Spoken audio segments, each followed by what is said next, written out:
right now. First of all, as usual, showing what you've got in your virtual class related to this unit, cells.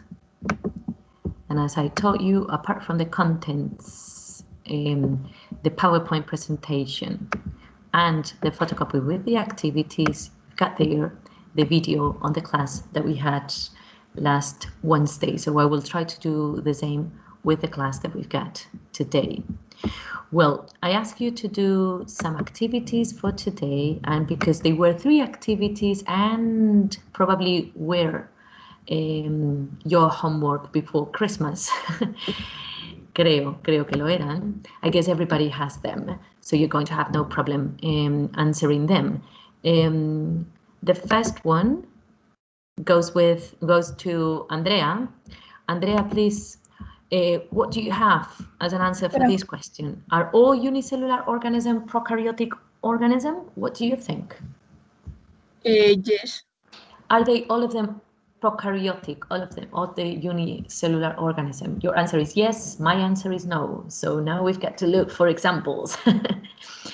Can you think of any unicellular organism that is not prokaryotic? I don't know. You don't know? Anyone that knows? Yes, I searched for it in internet and it said that it was one called Which one? protozoos. Okay, protozoans, which is a group of organisms, not only one. For example, amoebas, ¿os suenan las amebas?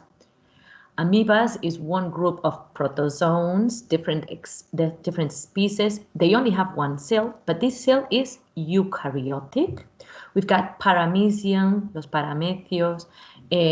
We've got trypanosoma. We've got different protozoans that are unicellular and are eukaryotic, not prokaryotic.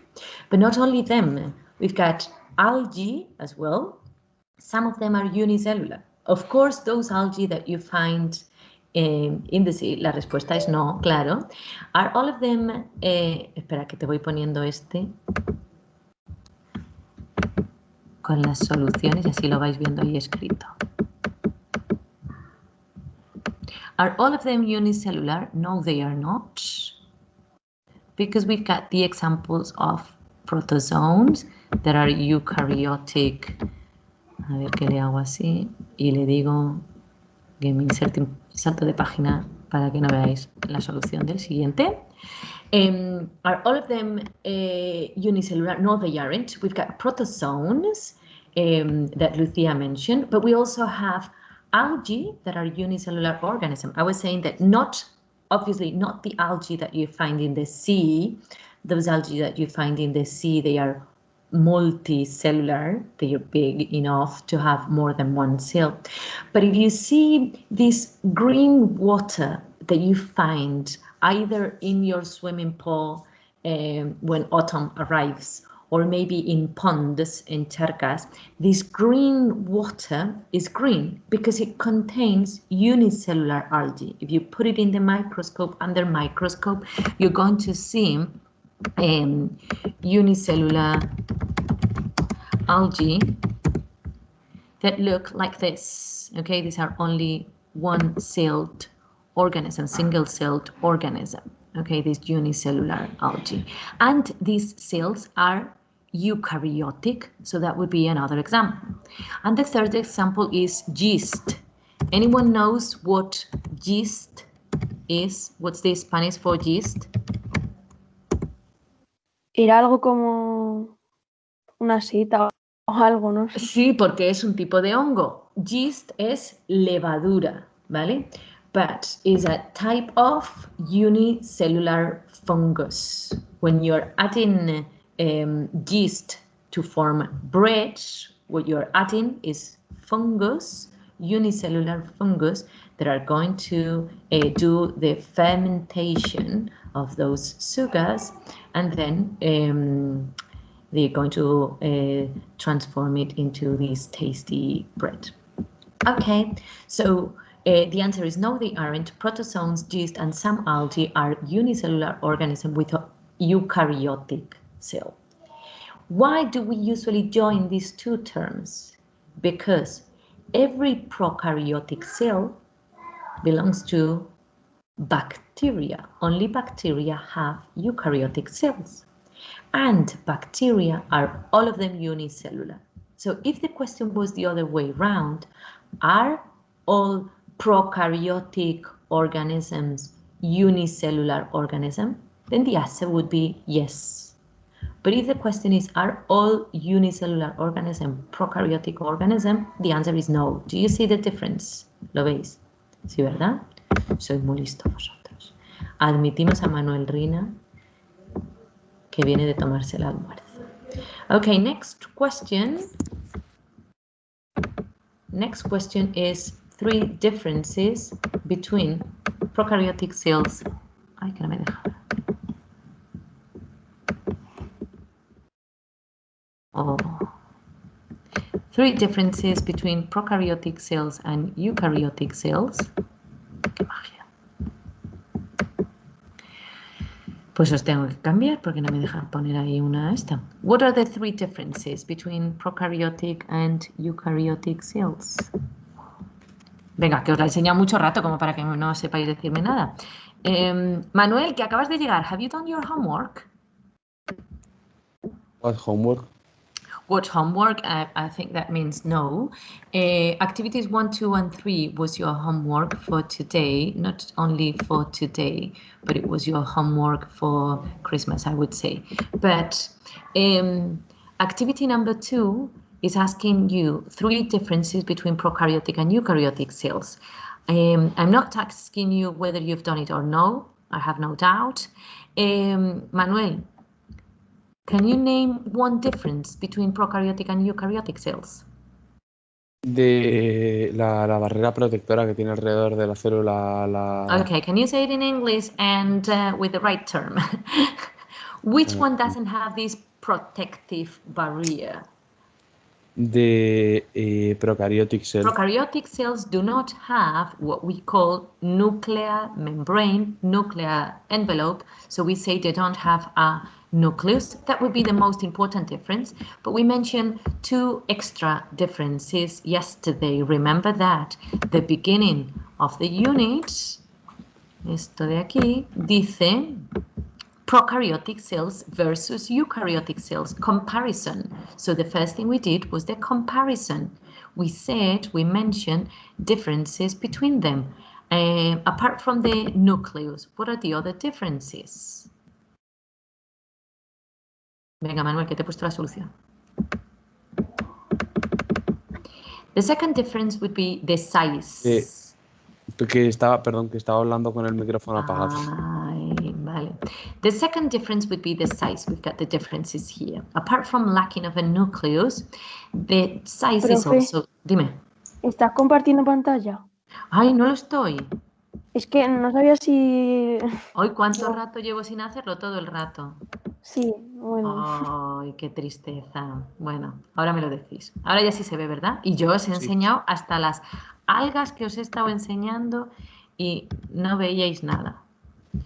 Qué lástima. Bueno, algas unicelulares. Another difference are the organelles, ¿no? Espera, sí, eso es. ¿Veis las algas unicelulares? Ahora ya sí. Bueno, these are unicellular algae and I also showed you this yeast, ¿vale? Y me estabais viendo aquí y diciendo esta señora que no desaparece. Bueno, ya he desaparecido. Esto a vosotros no lo voy a contar. Estábamos en esto, ¿verdad? And Manuel said that another difference is the organelles. Why can I say that the difference is the organelle? Well, obviously, in one cell that is the size of a mitochondrion, should I expect to find a rough endoplasmic reticulum? This size, ¿me cabe dentro? Could I put this rough endoplasmic reticulum inside something that is this size? No. So they don't have these big organelles surrounded by membrane. They don't have rough endoplasmic reticulum. don't have mitochondrion, chloroplast, Golgi body, none of them. The only organelle they have is, a ver si lo veis ahí, aunque está en chiquitito. The ribosome. The ribosomes is the only organelle they have. So that would be another difference that we've got in the answer key here. Prokaryotic cells do not have endoplasmic reticulum, mitochondria, chloroplast, Golgi body. That would be another difference. The other difference related to that is that they are 10 times smaller, and sometimes we've got this bacterial capsule that is present in prokaryotic cell. But the activity was only asking you for 3, so I would mention the nucleus, the size, and the organelles that they don't have. You can also say that only bacteria have prokaryotic cells. And activity number 3 that goes to Lucia asks you the differences between rough endoplasmic reticulum and smooth endoplasmic reticulum. Lucia, what can you tell us? That the rough endoplasmic reticulum form proteins and the smooth endoplasmic reticulum lipids. Okay, so that's the difference in the function. But why do they have a different function? Because the rough endoplasmic reticulum has one thing, one organelle attached that is going to help it producing those proteins. What is the name of the organelle that is attached to the rough endoplasmic reticulum? ¿Qué tienen? Ribosomes. Ribosomes, sí, este está mal puesto, se ha puesto aquí. ¿Qué le pasa a este archivo que no me deja pinchar? Voy a tener que cerrarle y abrirle de nuevo. It contains ribosomes attached, and because the mission of those ribosomes is to produce proteins, therefore the rough endoplasmic reticulum is going to produce proteins. The mission of the smooth endoplasmic reticulum is different. It contains, the mission of the smooth endoplasmic reticulum is to produce lipids. Okay, well, next question that we've got there as well, you didn't have to do it for today, but we are going to do several of these activities today. What we are going to do today is fill in some activities while we do a review on everything. So this question, what are the functions of the nucleus? A ver qué Andrés, do you have a microphone to speak with, or would you like answering through the chat as you prefer? Andrés, what are the functions of the nucleus? Tell me one function of the nucleus.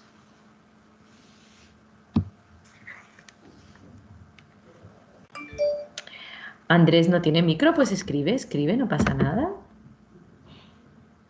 One function of the nucleus. Yo te espero. Escribo. escribo.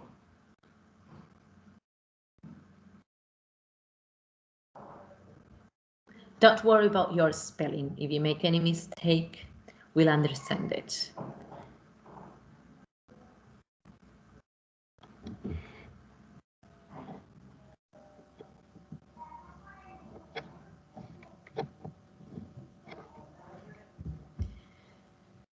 Andrés, haz frases más cortas para que vayamos leyendo poco a poco.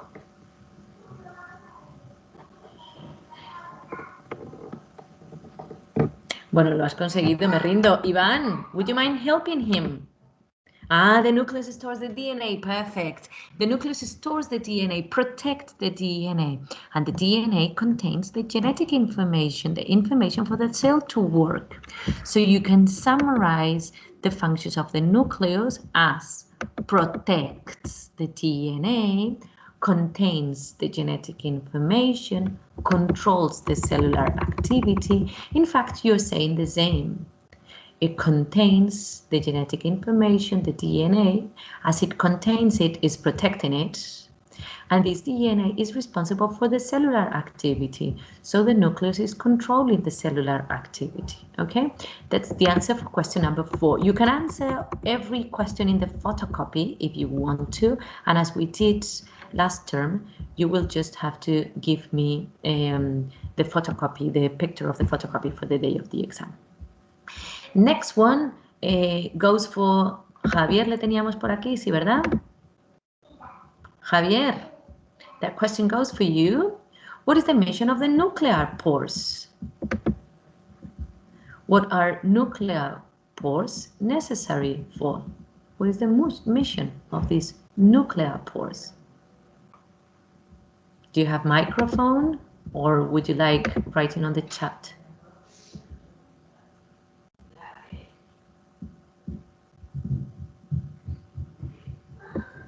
Javier, estás por ahí, ¿verdad?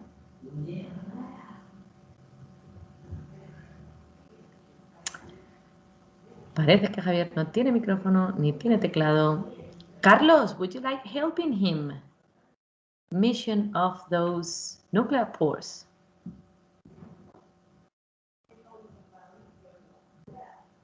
Carlos sí tiene teclado, que ha escrito antes.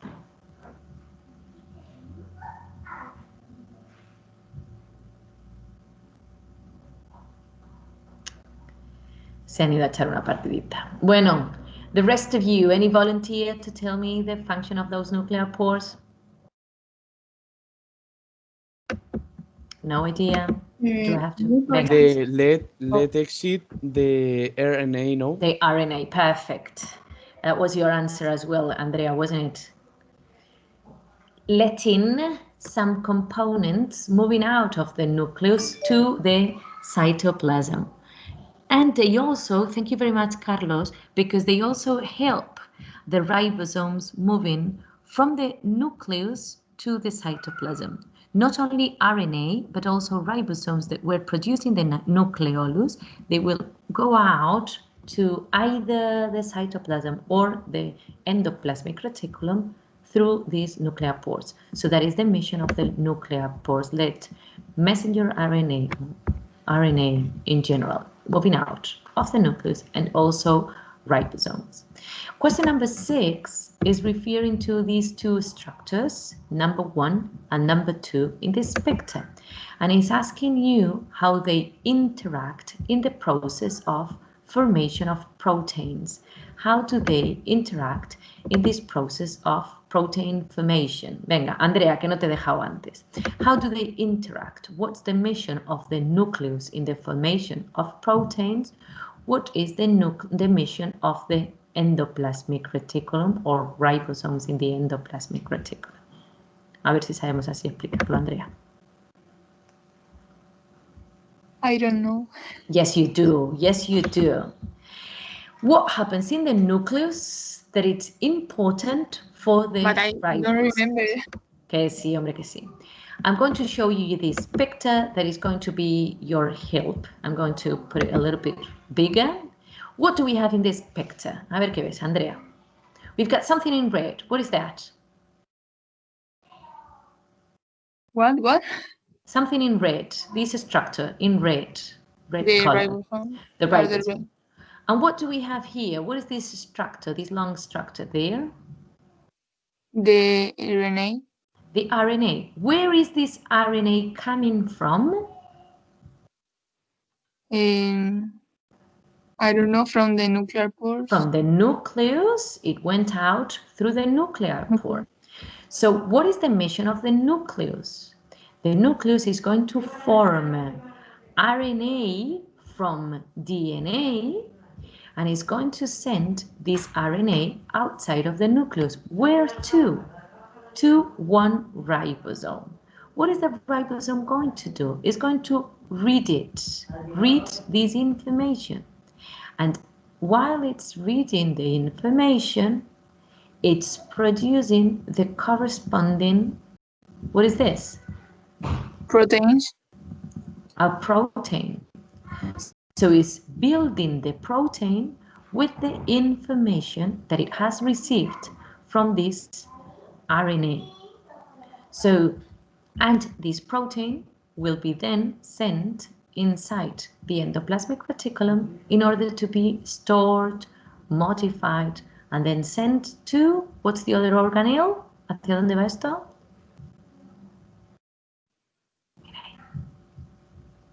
I don't know, teacher. Míralo, míralo, ¿no ves la pantalla? ¿No la tienes grande? No. Ay, ¿no ves eso? No te llega a la vista para ver esa letra. Golgi apparatus, Golgi body. ¿Vale? Entonces, vuelvo otra vez. What is the relationship between them three? This one, number 2, contains the genetic information, the instructions for the cell. This DNA, this genetic information, will be copied in the form of RNA. This RNA will go out of the nucleus through nuclear pores.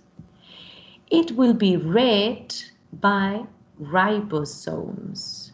Ribosomes will produce proteins and will put them inside the endoplasmic reticulum. Así que dice aquí, describe how structures number 1 and 2 in the picture interact in this process of synthesizing proteins, y podríamos decir una cosa así como ribosomes, which are structure number 1, receive information from the RNA in the nucleus, which is number 2, to form the proteins. That would be the answer. Okay, you can copy that answer if you want. That's the answer for number 6. Okay, well, all that is summarizing this first part of the unit. Vuelvo otra vez a esto, aunque lo hemos visto 1000 veces, ¿vale? Pero vuelvo a centrar todo.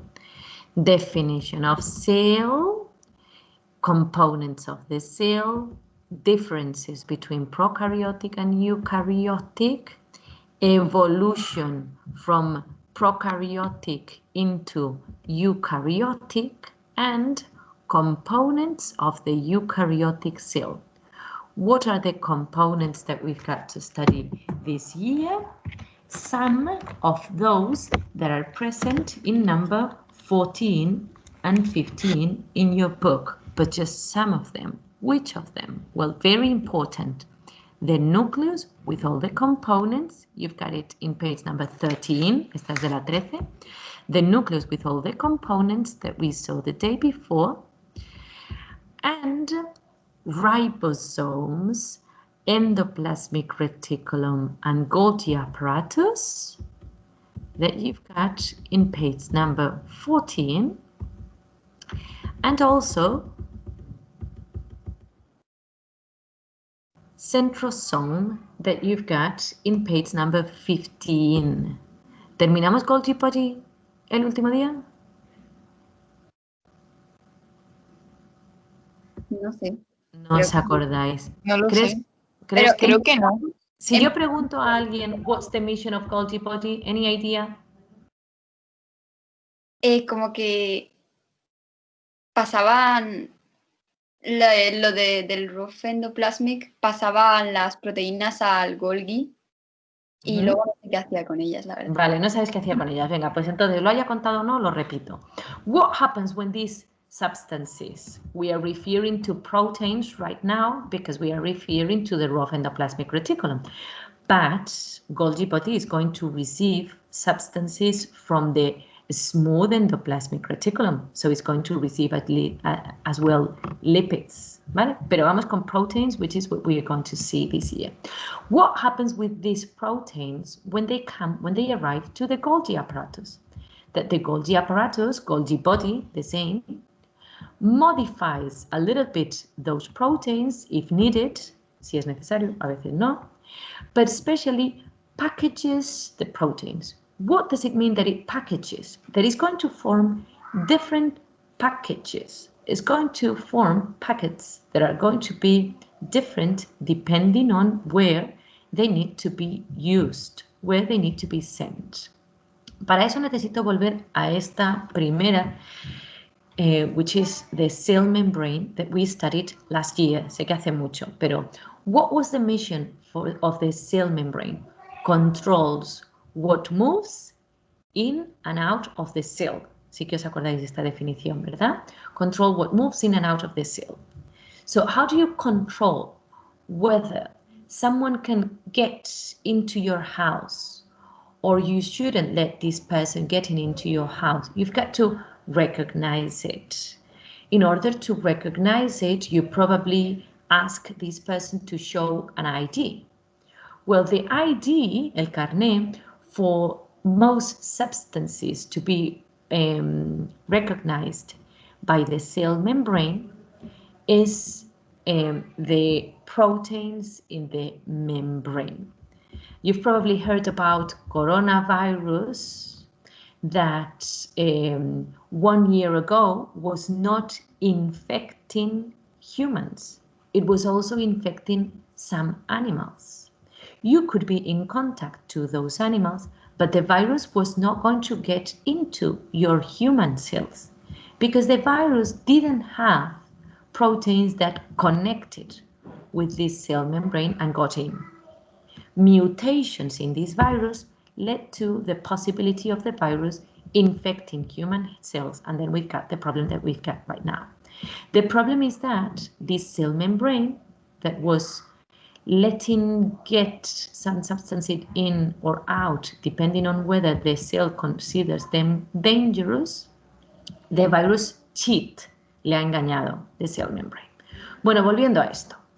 This Golgi body has the proteins that have already been produced, but these proteins sometimes are needed outside of the cell, sometimes in the cell membrane, sometimes inside of the cell. There's only 3 possibilities: outside, inside, or in the same membrane.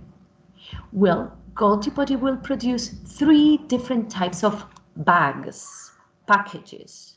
The bag that will tell the cell membrane that can let particles moving out, which is this one. The bag that will say the cell membrane that the substances are needed inside, so they will not go outside.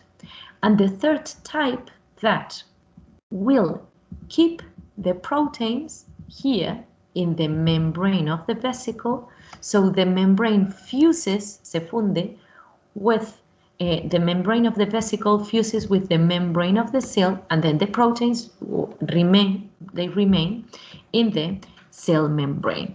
Okay, so what is the mission of this Golgi body? Produce 3 different type of packages depending on where the proteins are needed: outside, in the cell membrane, or inside the cell. And that's what you've got in the following slides, just saying the first pathway, the first possibility is they go to the Golgi body and then they are sent outside in a secretory vesicle. Second one, they are needed in the membrane. Third type, they are needed inside. Vale. But what do you need to know? That the Golgi body is the one that produces different packages depending on where the substances are needed. ¿Qué es lo que pone aquí? Modifies and packages proteins, different types of packages that could be secretory vesicles to be sent outside, cell membrane components, or lysosomes if they are needed inside. 3 types. Vale. That's what you need to know from the Golgi body that you've got in page number 14 in your book. The other organelle that you must know this year is the one that you've got in page number 15. Ojo con las palabras. In your book, you've got this term, centrioles. But in this diagram, you've got centrioles and centrosome. What's the reason? Because centrosome is the structure that is formed by 2 perpendicular centrioles and these protein fibers that come out of the structure. Okay, so 2 centrioles and the fibers, the aster fibers, form centrosome. Estas palabras conviene que las tengamos ya, que in this unit we are going to have words, terms that are very similar. and you should be able to differentiate them. Centrosome, the structures, centrioles, those two perpendicular structures. What is the mission of these centrioles? The mission that we care about this year, porque en el libro tenéis dos, but the one that we care about this year is the formation of the mitotic spindle. Mitotic spindle was this structure. Remember, spindle was a term in Spanish. ¿Quién se acuerda de esa en español?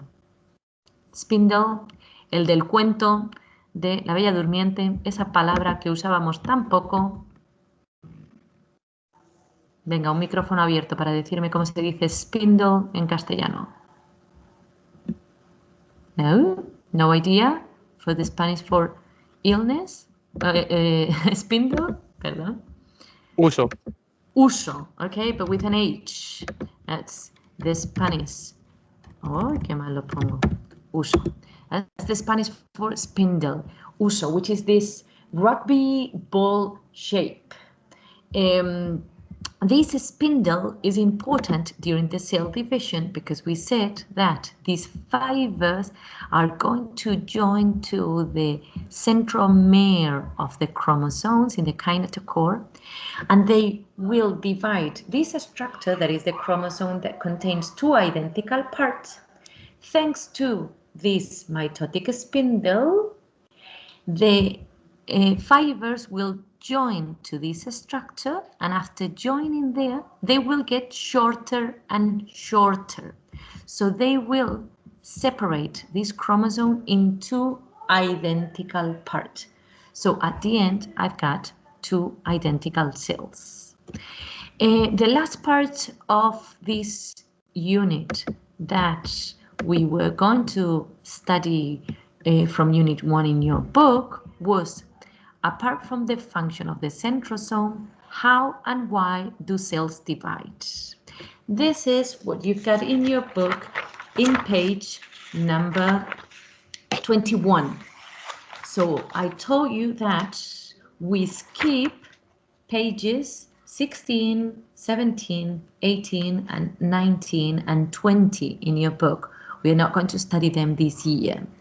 We go directly to page number 21, and in page number 21 you've got this section, how and why do cells divide. You also have it again in the PowerPoint presentation. Why do cells divide and how do cells divide? Let's go with the first question. Why do cells divide? What do they get? Bueno, pues voy por aquí. Vamos a ver si... Clara, why do cells divide?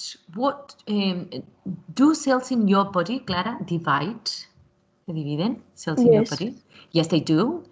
And what do you get when they divide? More. Exactly. More cells, exactly the same, more cells. Okay, so imagine cells in my fingers start dividing. I could get either a thicker finger or a longer finger.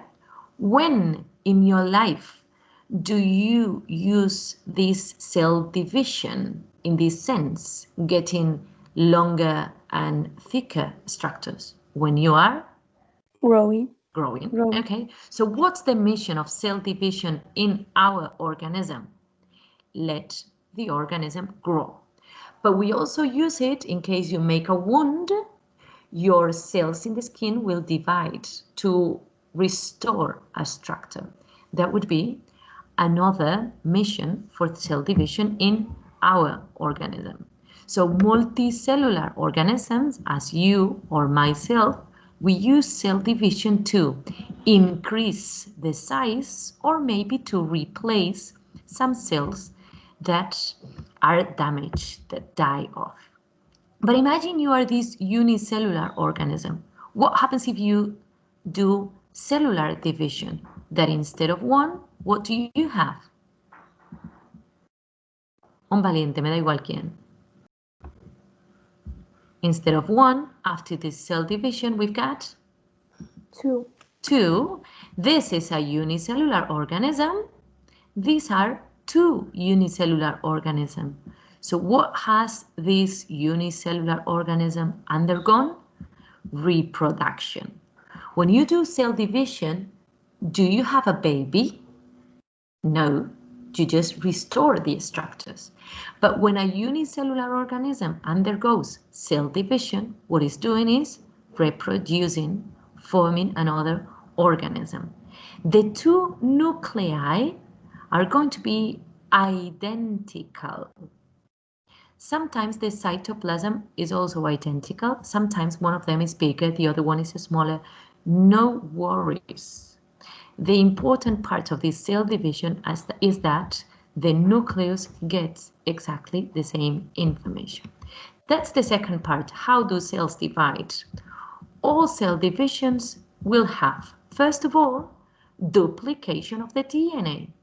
So before dividing this cell, imagine this was a human cell. Pregunta difícil.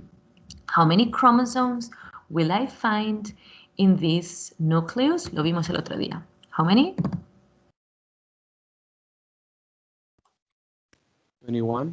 Entonces no lo vimos en el otro día. No. It must be a pair number, un número par, because you've got half of them from your mom. 40, more than 40. 46. 46 chromosomes, okay. If this was a human cell, in this nucleus, I would have 46 chromosomes. What happens if I divide it, not doing a duplication? That each one would have 23, and then this wouldn't be a human cell. Then what do I do? What do I need to do before this division? The first thing I do is duplicating the DNA. What happens when I duplicate it? That my chromosome, instead of being one thread, is going to have this funny structure that I always see in chromosomes, which are the two chromatids. Chromosomes, you've seen them loads of times, seguro que los habéis visto mucho. Chromosomes have this structure, this shape, and they have two chromatids because, primero, when are chromosomes formed? When do they appear? When the cell is going to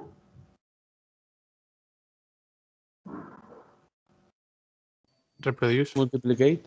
duplicate, is going to divide. When the cell is going to divide is when these chromosomes appear. So they appear, but before being visible, what has happened is that your DNA has duplicated. So this chromatid contains exactly the same information as this chromatid. We've got a structure with two long chromatids containing exactly the same information. So when the aster fibers in the mitotic spindle separate these two chromatids, both of them have the same information. But if you want to have that, you need a previous duplication of the DNA before doing the division. First of all, duplication the DNA, then equal division of this nucleus in both new cells. And the last part will be the division of the cytoplasm. But it says here that it does not need to be equal. Sometimes when the cytoplasm divides, it's going to let, imagine, 6 mitochondria here and only 2 there. Is there any problem? Does it mean that this is not an algae cell? For example, if this was an algae, does it mean this is not an algae because it only has 2 mitochondria there instead of 6? No problem, because who controls the number of mitochondria that you need in your cells? The genetic material. And the genetic material is going to be exactly the same in these two. So if the genetic material says this cell needs 8 mitochondria, is there any problem if you only have 6? No, because you are going to build 2 more. This one only has 2. Any problem? No, because the genetic material says you need 8. So if you only have 2, you will produce 6 more. The important thing is that your nucleus remains the same with the right information. If the division of the cytoplasm is not exactly identical, no problems, because you will restore it with the information in the nucleus. Okay, that's how it works, restoring it with the information in the nucleus. Well,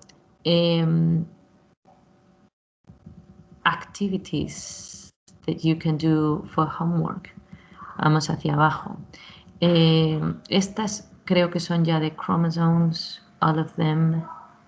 What is a chromosome? What it is made of? Bueno, you can do this one, activity number 7. What is a chromosome? What is it made of? And what is its function? That is going to be one thing you're going to do. That is in page number 15. Isn't it the PowerPoint in the virtual class app? Uy, qué difícil me has puesto la pregunta. This PowerPoint presentation, this PowerPoint presentation is in the virtual class. It is this file, este que dice Cells, the Building Block of Life. Ese es el PowerPoint. And the activities are in this second document. So we've got 2 different documents. One is the PowerPoint presentation there. The other one is the worksheet including the activities, that is this one. So from the file that contains the activities, in page number 15, you've got this activity number 7, which is going to be one thing, but I want you to do another thing. We haven't talked about this, but I want you to count, solo contar, the number of chromosomes that we've got in this pictures representing chromosomes. Just count them, because if they belong to human beings, as they do, all of them belong to humans, they should have 46. Not all of them have 46. So apart from the activity that I told you, I want you to count the chromosomes. And if you find something strange, try to look for the abnormality, where the abnormality is. Count it, and let's try to find the abnormality. We'll talk about abnormalities in the following class, but I want you to see those pictures before, to pay attention to those pictures before. Okay, that's your homework, the activity and finding the abnormality.